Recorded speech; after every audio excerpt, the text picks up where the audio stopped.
un 24 especial, hermano. Los 24 siempre son especiales, pero hay algo que voy notando cada año, y es que poco a poco vamos convirtiéndonos igual que el mundo, en los afanes de este día. ¿Por qué no ha venido la mayoría? Porque tal vez está cocinando, tal vez está tan ajetreado buscando el regalito a última hora, ¿verdad?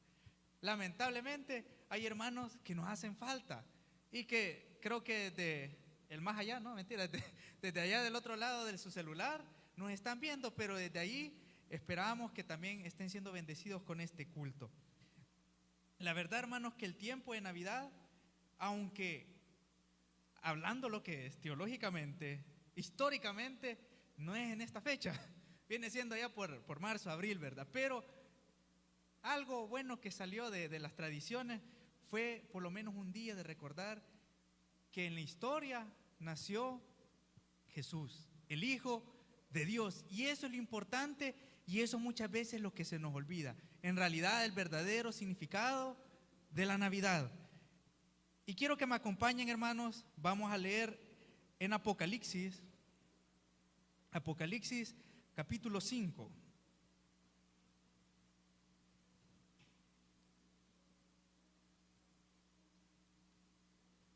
Cuando lo tengan, hermano, nos ponemos de pie y vamos a leer Apocalipsis capítulo 5. Vamos a leer el capítulo completo. Apocalipsis capítulo 5. El título dice: el rollo y el cordero, dice. Miren qué interesante. Y dice: y vi en la mano derecha del que estaba sentado en el trono un libro escrito por dentro y por fuera, sellado con 7 sellos. Y vi un ángel fuerte que pregonaba a gran voz: ¿quién es digno de abrir el libro y de desatar sus sellos? Y ninguno, ni en el cielo, ni en la tierra, ni debajo de la tierra, podía abrir el libro, ni aún mirarlo.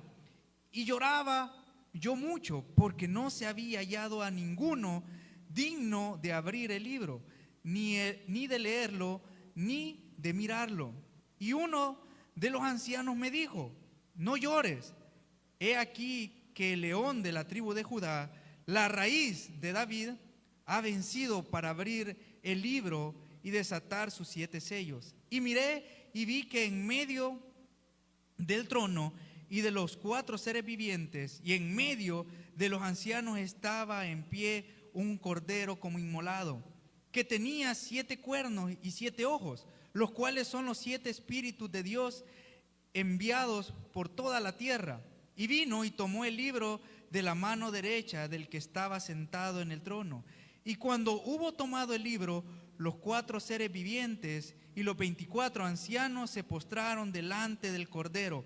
Todos tenían arpas y copas de oro llenas de incienso, que son las oraciones de los santos. Y cantaban un nuevo canto, diciendo: digno eres de tomar el libro y de abrir sus sellos, porque tú fuiste inmolado y con tu sangre nos has redimido para Dios de todo linaje y lengua y de pueblo y nación, y nos has hecho para nuestro Dios reyes y sacerdotes, y reinaremos sobre la tierra.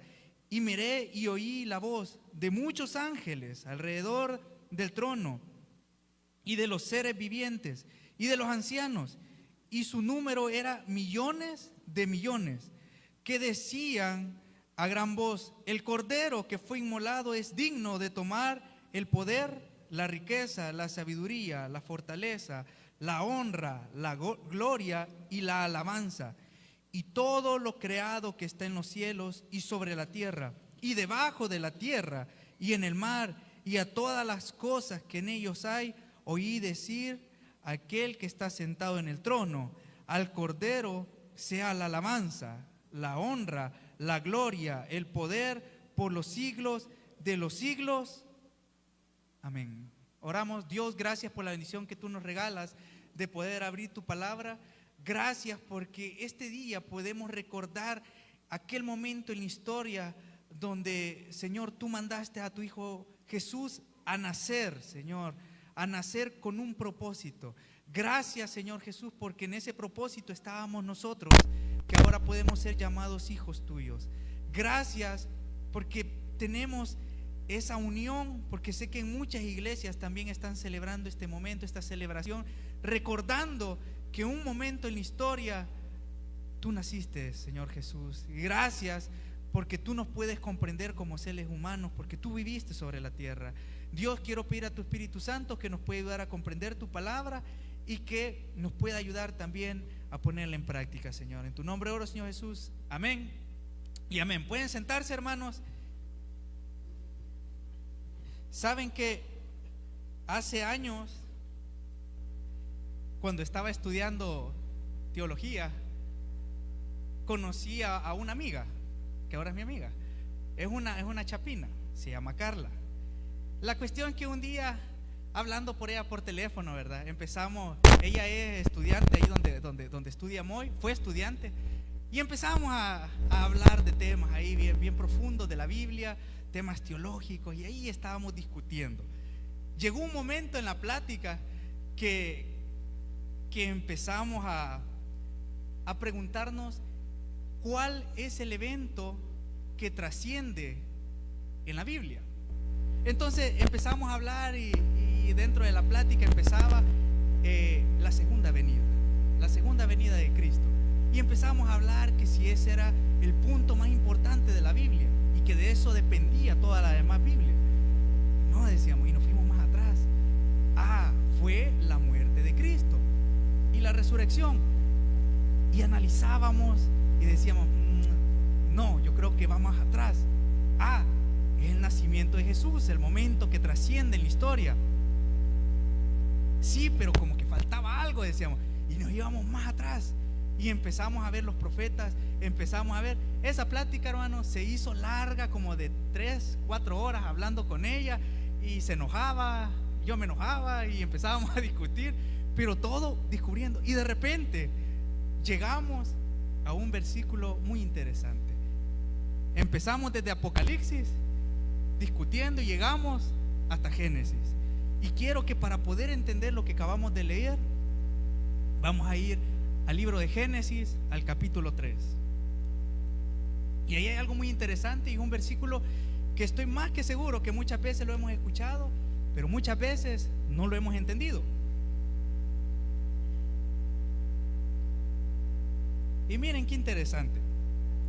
Aquí hay una historia que ustedes y yo conocemos, y es sobre Adán y Eva.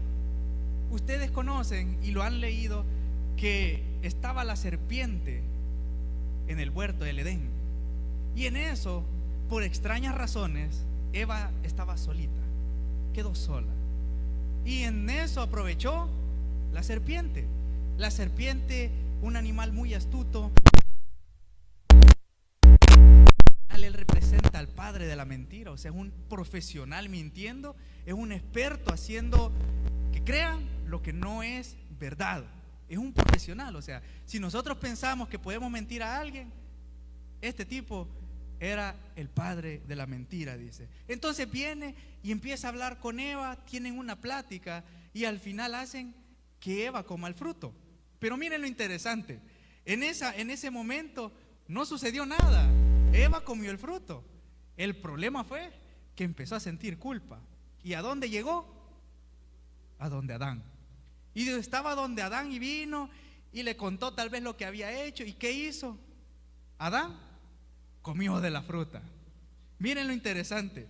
En ese momento hay un corte en la historia, porque dice que Dios se paseaba en su jardín y esperaba ver a Adán y a Eva y no los vio, porque se habían escondido, porque sabían que habían fallado a Dios. Y dice que viene y lo llama. Y cuando lo llama, Adán hace una técnica sucia, digo yo, y viene y le echa la culpa a Eva y le dice: la mujer que tú me diste me dio a comer de este fruto, me amenazó con una arma y me dijo que si no la comía me iba a matar.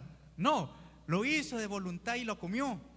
Pero miren lo que Dios dice en el capítulo 15, en el versículo 15: y pondré enemistad entre ti y la mujer, y entre tu simiente y la simiente suya. Esta te herirá en la cabeza y tú la herirás en el carcañal. Miren qué interesante, hermano. Cuando yo les estaba contando que hablaba con mi amiga y empezábamos a ver, llegamos a este versículo. Y este versículo es conocido como la primera profecía mesiánica, donde Dios desde el principio dijo que iba o tenía un plan para redimir al hombre de lo que había hecho. Dentro del plan estaba esto. Estaba en humanarse, en crecer entre lo humano, en morir, en resucitar y volver a venir. Todo eso ya estaba, pero en Génesis 3:15 es donde se empieza a ver, y nosotros llegamos ahí. Ese versículo es el clave para entender lo que viene a continuación en toda la Biblia, decíamos nosotros. Claro, hay muchos temas en la Biblia riquísimos donde podemos aprender, pero esto es un pincelaje de lo que iba a ser la Biblia. Y miren lo interesante. Dice que iba a poner Dios enemistad entre la simiente y la serpiente. Saben que en la historia de la Biblia, toda la generación de David, toda la generación de donde viene Jesús, ha sido o ha querido el diablo eliminarlo. Uno puede ir a la historia y pensar en Moisés.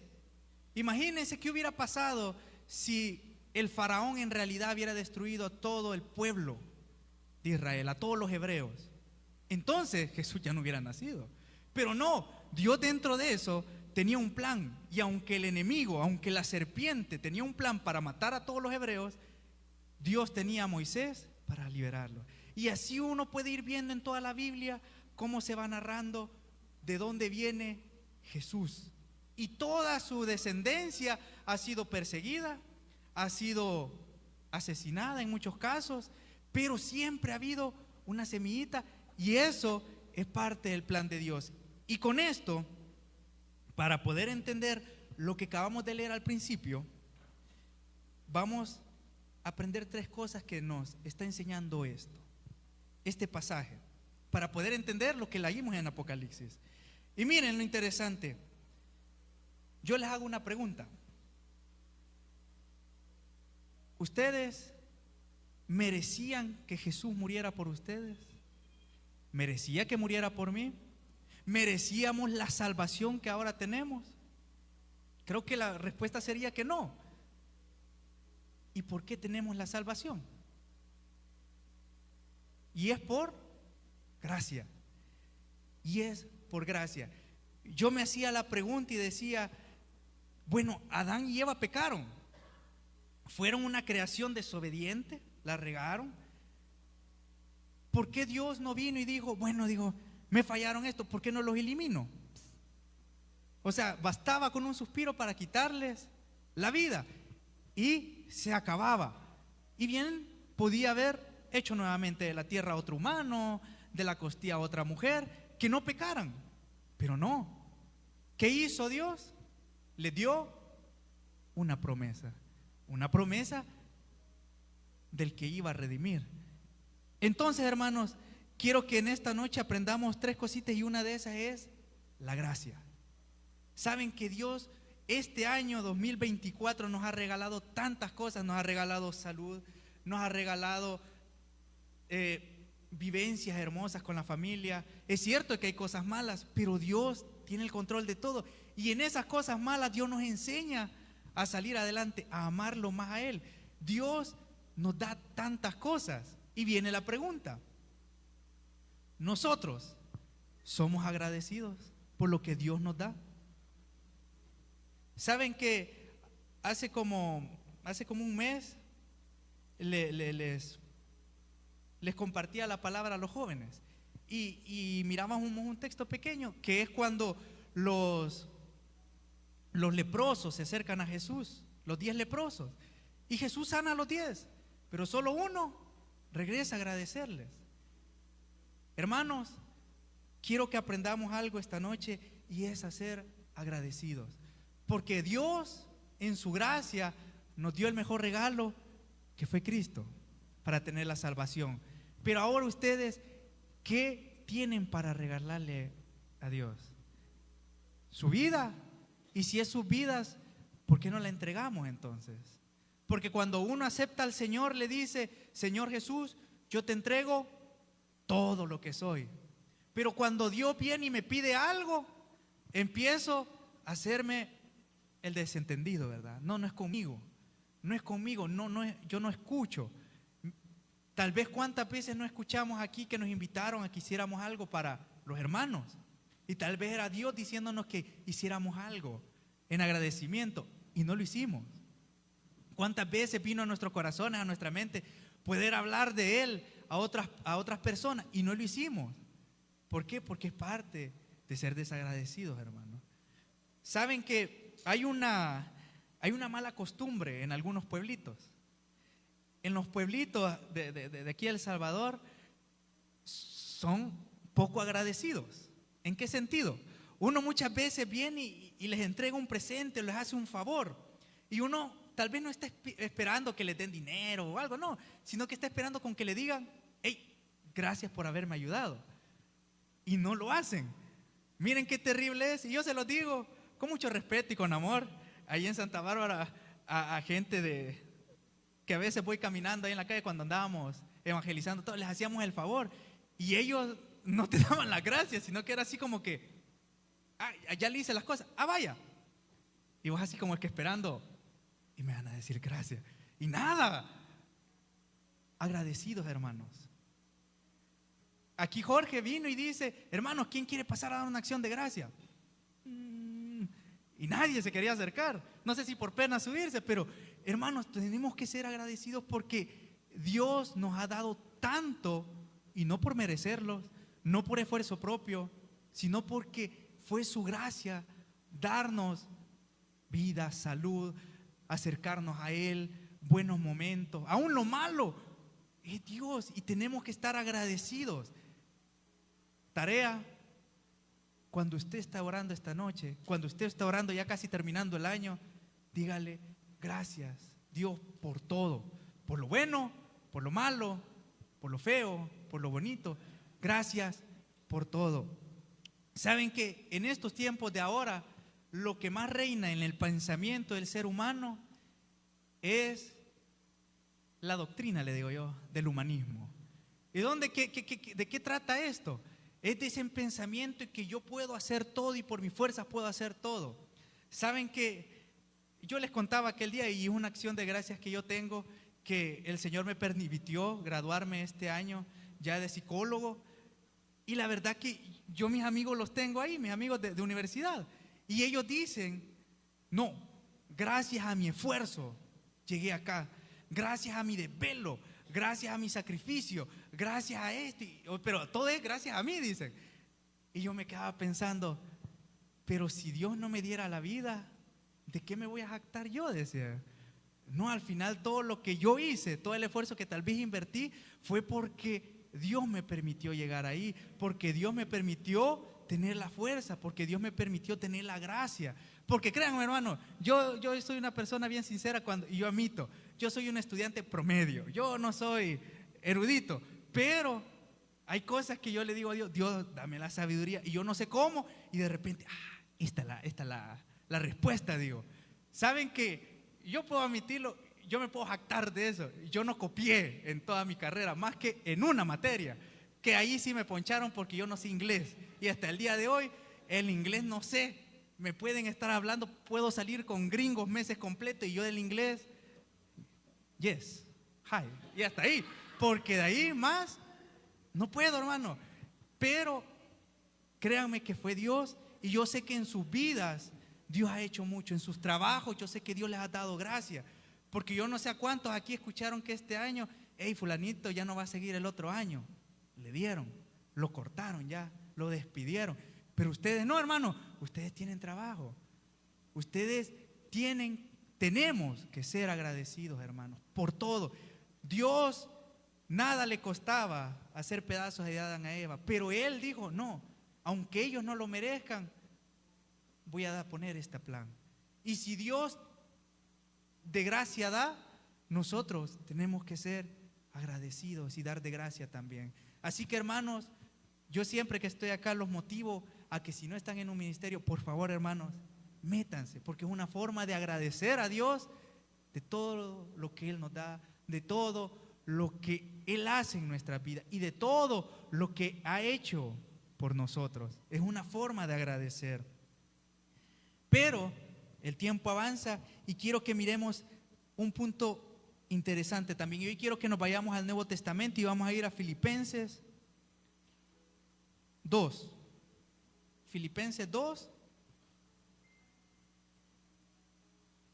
Y leeremos el versículo 5 al 8. Filipenses 2, del 5 al 8.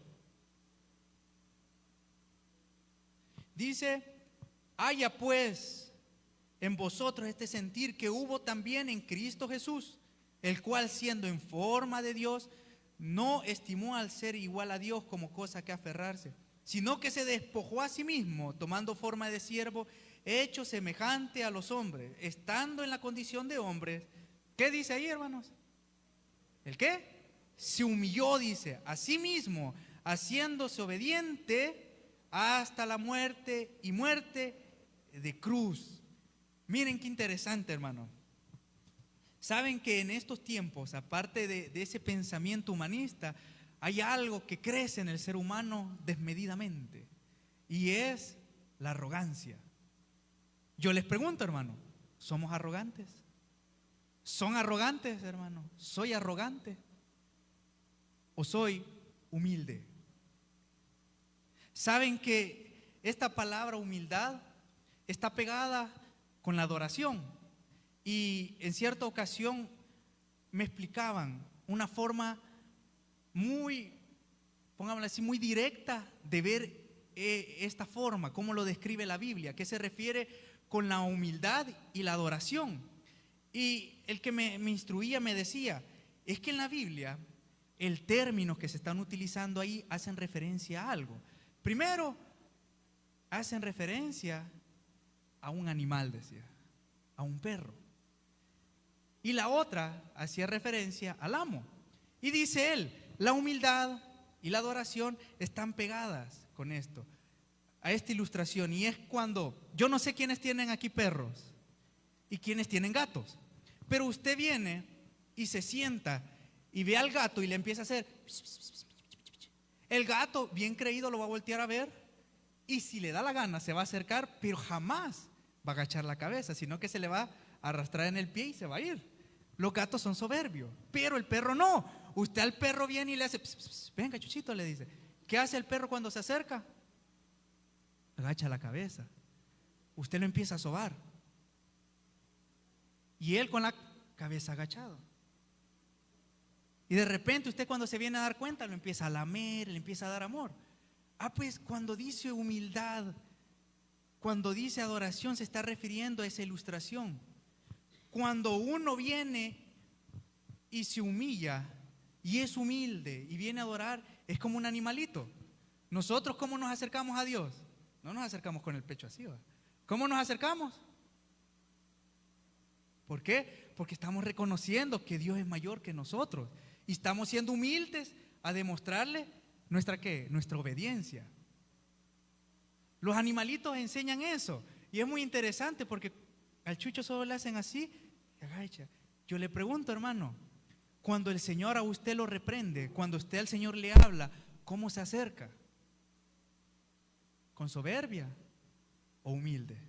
¿Saben que Jesús fue un ejemplo claro de esta ilustración en cierta manera? Porque Él dice que fue obediente hasta la muerte. ¿A quién fue obediente, hermanos? Al Padre. Entonces, cuando Jesús está diciendo, cuando están describiendo a Jesús en esta escena que dice que Él fue humilde, yo me imagino que Jesús fue alguien que estuvo agachado delante de la presencia de Dios Padre para obedecerlo. Hermanos, en un mundo que no agradece y en un mundo de soberbia, somos humildes, como Jesús nos ha enseñado que Él ha sido humilde. Y ahí nos dice que este sentir, dice, hay en nosotros también, que hubo en Jesús. Hermanos, para entender lo que leíamos al principio, tenemos que ver todo este trasfondo. Y tenemos que ver que Dios, sin merecer, Dios, sin obligación de nada, por gracia, nos entregó a Jesús. Pero Jesús, en humildad, se entregó al Padre. ¿Para qué? Para salvarnos a nosotros, para darnos salvación. Hermanos, seamos agradecidos. Hermanos, seamos humildes. Saben que yo me considero culpable porque muchas veces a mí me dicen las cosas y no me callo, y ahí te me digo, no, ahí quiero hablar, quiero revelarme, quiero levantar el pecho y decir no. Y muchas veces viene a mi mente, sé humilde, no seas soberbio, cállate. ¿Cuántas veces hemos dicho cosas que han lastimado a otros porque no hemos sido humildes? ¿Cuántas veces hemos hecho acciones que por no ser humildes hemos terminado mal? Saben que todo lo que nosotros podamos llegar a tener no es de nosotros, sino que ha sido de Dios. Entonces tenemos que tener la humildad para reconocer, no, mis títulos no son míos, y hacerlos a un lado, son de Dios en realidad. No, mi trabajo no lo gané yo por lo que estudié o por que yo me las puedo. No, fue por gracia de Dios. Y ser humildes y decir, es por Dios, no es por mí. Hermanos, todo lo que nos pasa en esta vida, nosotros tenemos que ser humildes y de agradecerles a Dios. Ser como esa figurita. Y hermanos, quiero que lo tengan ustedes en mente, porque los chuchitos siempre van a ver chuchitos. Y ustedes van a acordarse de eso. Entonces, cuando en algún momento llegue un caso de soberbia, ustedes miren a un chucho, así como ese animal quiero ser. No, ¿verdad? Pero yo quiero hacer así como un pastor alemán para que me vean plantoso. Pero ustedes pueden ver al animalito que quieren. Pero ténganlo en mente, hermano, ser humildes. Ser humildes, porque muchas veces nos acercamos con una arrogancia a Dios. Y Dios, créanme que su palabra lo dice, ¿verdad? Está bueno, hijo. Si vos decís, tenemos que ser humildes, hermanos. Y ya para finalizar, hermanos, quiero que hagamos un punto más. Y es que nosotros somos, hermanos, seres humanos bendecidos. Por gracia, por humildad de Jesús, nosotros somos bendecidos. Y quiero que me acompañen a un versículo muy interesante que está en Mateo 1.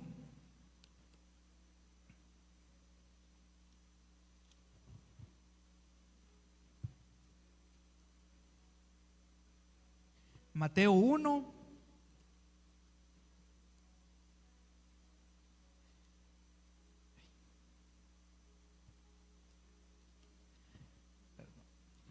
Mateo 1, versículo 23. Cortito.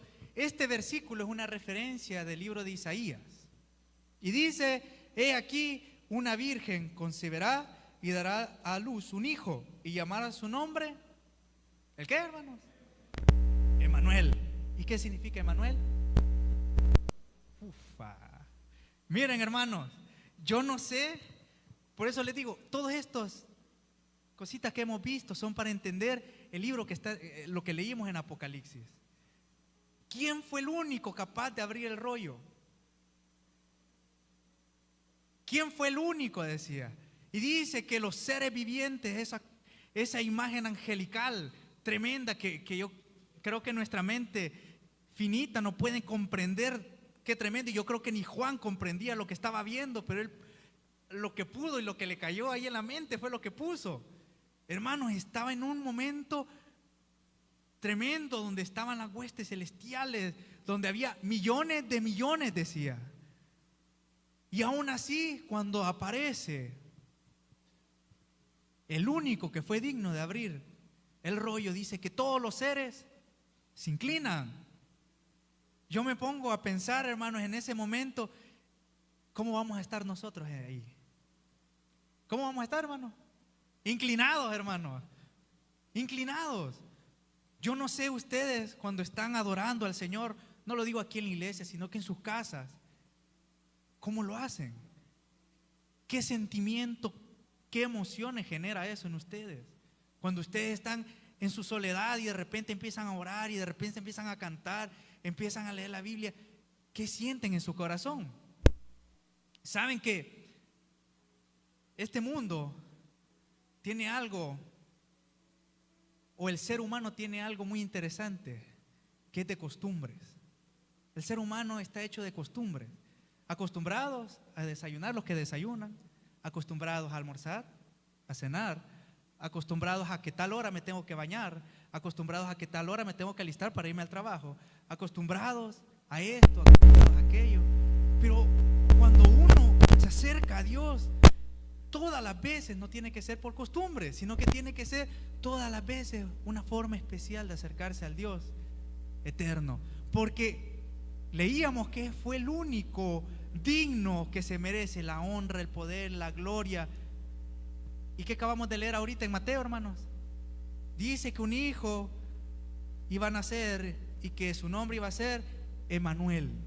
¿Y qué es Emanuel, hermano? Hermanos, cuando uno es cristiano y le habla al corazón a Dios y el Señor entra a habitar y le da su vida completa, usted tiene a toda la deidad, a todo Dios dentro de ustedes. Está en nuestros corazones, está en nuestras vidas. Espero que esté en nuestras acciones. Emanuel, Dios con nosotros, aquel Dios que con una palabra creó el universo, aquel Dios que con las palabras creó todo lo que aquí está, aquel Dios que se humanó, que sufrió y que Dios lo exaltó, dice, hasta lo sumo. Y que el único que tiene el poder, la gloria, la honra, y que ante Él se inclina todo lo que existe. Dice lo que está en el cielo, lo que está en la tierra, lo que está en el mar, lo que está debajo de la tierra, todo se inclina ante Él, hermano. Y si un ángel que es superior a nosotros se inclina delante de Dios, ¿cómo no nos vamos a inclinar nosotros? Hermanos, nosotros hemos sido bendecidos, bendecidos porque Dios está, ¿a dónde? Con nosotros. Cuando usted vuelva a leer este versículo en Apocalipsis, comprendamos la profundidad y el honor que tenemos nosotros como seres humanos, que Dios esté con nosotros. No es posible, hermano, que este 2025 sigamos viviendo nuestras vidas como que Jesús solo fuera un simple concepto, como que Dios fuera una simple forma de ser, sino que nuestros hechos en realidad reflejen a ese Dios vivo, a ese Dios poderoso, que ya deje de ser una forma religiosa de venir. Yo les decía la última vez que estuve aquí, ¿por qué viene a la iglesia, hermano? ¿Por costumbre? ¿O viene en realidad con aquella conciencia plena de decir, yo voy a la iglesia porque quiero aprender algo de Dios, porque quiero cambiar algo en mi vida, porque sé que estoy honrando al Dios que mandó a su Hijo a dar su vida por rescate de mí? Pero muchas veces nosotros leemos la Biblia, es como que, y les hacía en aquella ocasión la comparación, ¿cuál es la diferencia entre los cristianos que estamos acá con los que están allá afuera, los católicos, o los testigos de Jehová, o los mormones? Y es porque si nosotros de verdad hemos comprendido quién es Dios, quién es Jesús en nuestras vidas, entonces nosotros somos personas bendecidas, hermanos. Así que estas tres cosas les dejo esta noche, hermanos, y me las digo a mí también. Primero, hermanos, seamos agradecidos, porque Dios, por gracia, nos ha dado más de lo que nosotros merecemos. Y créanme que nosotros, hermanos, no merecemos nada, pero Dios le place en su gracia de darnos tantas bendiciones, hermanos. Seamos agradecidos con la gente que nos ayuda, seamos agradecidos con nuestro Dios, seamos agradecidos con nuestra familia, seamos agradecidos con todo lo que nos rodea, que nos hacen bien. Seamos agradecidos, hermanos. Dos, hermanos, seamos humildes. Si Jesús, siendo Dios, no tomó eso en consideración, sino que se despojó de eso y se hizo humilde, hermano, seamos humildes. Que esta fecha, que estos días, nuestro corazón deje esas cosas de soberbia, hermano. Seamos humildes, seamos como ese perrito que agacha la cabeza para que lo sobe su amo. Inclinémonos delante de Dios, agradeciendo, siendo humilde. Y tercero, hermanos, siéntase gozoso y dichoso porque somos bendecidos, porque tenemos a Dios con nosotros. Seamos dichosos, hermanos, porque créanme que cuando uno viene a los pies del Señor, dice la palabra que hay fiesta, ¿verdad? Y porque hay fiesta es porque Dios ahora está con nosotros y ahora nosotros le pertenecemos a Él, y por eso hay mucha fiesta en el cielo cuando un pecador se arrepiente. Y nosotros que nos hemos arrepentido, disfrutemos de esa bendición de ser sus hijos. Y así como estamos, decimos: Dios, gracias por la bendición que tú nos regalas de poder abrir tu palabra. Gracias porque tú has sido bueno, Señor, y a través de ella nos enseñas, Señor, que tú eres grande, que tú eres poderoso, pero que tenemos que comprender en realidad en qué Dios hemos creído, a quién oramos, a quién nos debemos. Dios, gracias porque nos enseñas a ser agradecidos, porque tú nos has dado de gracia, Señor, todas estas bendiciones, Señor, esta enorme bendición que es la salvación. Gracias, Dios, porque somos diferentes, no somos como los del mundo, somos personas distintas, Señor, pero que se note en nuestras vidas, que se note en nuestras palabras, en nuestros gestos, en nuestras formas de ser. Que seamos agradecidos porque tú de gracia nos has dado, Señor. Que seamos humildes, Señor, que esa soberbia que tal vez estuvo este año, Señor, 2024, podamos dejarla atrás, Señor, y así como dice tu palabra, que tengamos ese mismo sentir que hubo en Cristo Jesús, Señor, donde podamos ser humildes, obedientes, Señor, para honrarte a ti, Señor. Gracias por tu bondad y gracias, Señor, porque leemos que Emmanuel, Señor, Dios con nosotros, Señor, está, Señor, en nuestras vidas. Y qué bendición es vivir para ti, es orar, cantar para ti. Gracias, Señor Jesús, porque un día Dios, Señor, decidió mandarte a esta tierra a nacer, Señor. Gracias, Jesús, porque tú nos comprendes y nos conoces, porque te hiciste humano, Señor. Viviste todas las necesidades, las dolencias, conociste de primera mano, Señor, cómo era el ser humano, Señor. Gracias porque tú nos entiendes. Gracias porque conoces las debilidades, conoces las dificultades, conoces, Señor, esos momentos de quiebre que hay en nuestras vidas. Gracias porque tenemos esa bendición que nos podemos acercar a ti, que nos podemos acercar a ese que es digno, Señor, de recibir la gloria, la honra, el poder, Señor. Gracias porque nos podemos acercar a ti, Señor. Y en tu nombre oro, Señor Jesús, sabiendo que tú, Dios, nos amas, Señor, en una gran manera, Señor. En nombre de Cristo Jesús. Amén.